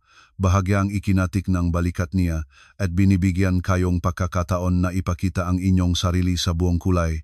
Bumaksak siya sa mga baitang at nagsimulang umiyak parang bata. Tiningnan siya ni Marina ang isang sandali, pagkatapos ay lumingon at lumakad papalayo. Wala siyang awa o galit para sa kanya, kawalan lamang, naging wala siya para sa kanya. Naglakad siya sa kalye, at sa kanyang mukha sa unang pagkakataon ng napakatagal ay lumabas ang isang ngiti. Malaya na siya, ganap na malaya. Naghihintay ang isang bagong buhay sa harapan niya kung saan walang lugar ang pagtataksil at kasinungalingan, ang kanyang minamahal na trabaho, ang kanyang tahanan, at ang kanyang kinabukasan na ngayon ay para sa kanya lamang. 2 taon ang lumipas. Ang buhay ni Marina ay lumipas sa isang bagong mahinahon at masayang agos. Ang kanyang kumpanyang Hardin ng Kalikasan Plus ay naging isa sa mga leader sa merkado and landscape design sa Metro Manila at pati na rin sa mga lalawigan. Nanalo siyang ilang prestihiyosong tender, natupad ang ilang makabuluhang proyekto na sinulatan ng ma-espesyal na publikasyon. Ngunit ang kanyang pangunahing tagumpay ay hindi ito. Ang pangunahing bagay ay ang pagtuklas ng panlup na pagkakatugma at kapayapaan. Ipinagbili niya ang condominium unit na may masyadong maraming masakit na alaala at bumili ng malaking bahay sa lalawigan na may malaking bakuran. Ngayon ay maari siyang lumikha hindi lang para sa mga kliyente, kundi para sa sarili rin. Ang kanyang sariling hardin ay naging kanyang pintuan ng langit, isang lugar ng lakas kung saan ginagawa niya ang lahat ng libreng oras. Tungkol kina Ronnie at Luz halos wala siyang narinig. Ang kriminal na kaso para sa panloloko sa kanyang pagkabigla ay natapos sa suspended sentence para sa kanila. Marahil ay nakatulong ang edad ni Luz at ang buong pagsisaysing pag-amin ni Ronnie na inako ang lahat ng pagkakasala, sinusubukang iligtas ang ina. Kailangan nilang ibenta ang apartment ni Luz para mabayaran ang bahagi ng utang. Ayon sa mga alingaw-ngaw, lumipat sila sa isang maliit na lungsod sa Bulacan at namumuhay ng napakasimple. Matagal nang pinapatawad sila ni Marina. Ang kanilang kapalaran ay hindi na niya pinag-alalahan ng muli. Sila ay mga tauhang mula sa isang matagal nang natapos na nobela. Ang kanyang personal na buhay ay ayos din. 1 taon matapos ang diborsyo, sa isang charity auction kung saan ipinakita ang kanyang proyektong mini garden, nakilala niya si Dr. Jose del Rosario. Siya ay isang cardiologist, isang mahinahon, maasahan, at ganap na malayo sa mundo negosyo at intriga. Ang kanilang relasyon ay lumago ng dahan-dahan, maingat, hindi na si Marina nakpuputol, akat sa pakibak. Natutunan niya ang muling maktiwala at tinulungan siya ni Jose sa pamamagitan ng kanyang pasensya at pag-aalaga. Hindi sila nagmamadaling manirahan ng magkasama, pinapahalagahan ang personal na espasyong isa-isa, ngunit halos lahat ng mga katapusan na linggo ay magkasamang ginagawa sa kanyang bahay sa lalawigan o sa kanyang maliit ngunit maaliwalas na apartment sa lungsod. Sa isang gabi na iyon sa Taglagas, nakaupo sila sa harap nga apoy sa kanyang bahay, uminom ngang mainit na sokolate at tinitingnan ang apoy. Alam mo, sinabi ni Jose, nagputol ngang katahimikan, hindi ko pa kailanman tinanong sa iyo, hindi ka ba nagsisisi na ganon kakalupit kumilos sa iyong dating asawa? Nag-isip si Marina, hinalo ang tsokolate. Hindi, sa wakas ay sagot niya, hindi ako nagsisisi, nagsisisi lang ako sa 10 taong nasayang. Sa hindi ko nakita ang katotohanan ng mas maaga na pinayagan ko ang sarili kong gamitin. Ang ginawa ko pagkatapos hindi iyon paghihiganti, iyon ay pagtatanggol sa sarili at marahil isang aral para sa kanila. Sa palagay mo ba, natutunan nila ang aral? Hindi ko alam, umiling siya. Si Luz malamang hindi. Ang ganitong nga tao ay hindi nagbabago. Si Ronnie, marahil. Kung minsan ang tao ay kailangan pang mabuksong sa ibaba para mayangat muli. Tumingin siya kay Jose sa kanyang kalmado, matapang na mukha at naramdaman ang alon ng pagpapasalamat. Sa tabi niya ay pakiramdam niyang protektado siya, minahal, ngunit nanatiling siya malakas at independente. Hindi niya sinusubukang baguhin siya, hindi nakikipagkumpetensya sa kanya, hindi inainggitan ang kanyang tagumpay. Minahal lang niya siya. At ikaw, tanong niya ng may ngiti, Hindi ka natakot na makasama sa ganitong ironladi na maaring magpabangkarota at makapagsumbong sa korte. Tumawa siya. Una, hindi ko balak na lokohin ka. At pangalawa, wala akong may nanakaw sa iyo. Mayroon lang akong puso ko at ibinigay ko na ito sa iyo. Inilapat niya siya sa kanya at hinalikan. Sa labas ay umuulan, nagtatambol sa bubong. Sa apuyan ay naglalagitik ang kahoy. At sa sandaling iyon ay naramdaman ni Marina ang ganap na kaligayahan. Dumaan siya sa pagtataksil, kahihiyan, mahirap na labanan ngunit hindi siya nabali. Naging mas malakas siya, mas matalino, at sa wakas ay natakpuan ang kanyang tahimik na daungan, hindi sa isang lalaki, hindi sa pera kundi sa kanyang sarili. Nagtaglay siya ni panloob na pundasyon na walang sinuman ang makakasira na naunawaan niya na ang tunay na lakas ay hindi nasa kakayahang magiganti kundi sa kakayahang magpatawad at bitawan. Bitawan ang nakaraan, bitawan ang pait, bitawan ang mataw na hindi kasabay mo sa landas at lumakat pa rin ng pasulong sa iyong sariling tiyak at karapat-dapat na kaligayahan. Mga minamahal na mambabasa, itinuturo sa atin ng kwentong ito na hindi kailanman masyadong huli para magsimulang muli. Kahit tila nawala na ang lahat, alalahanin ang inyong panloob na lakas. Lumaban para sa inyong dignidad, para sa inyong kinabukasan at tiyak na makikita ninyo ang inyong sariling kaligayahan. Maraming salamat sa inyong oras. Mabuhay kayong lahat.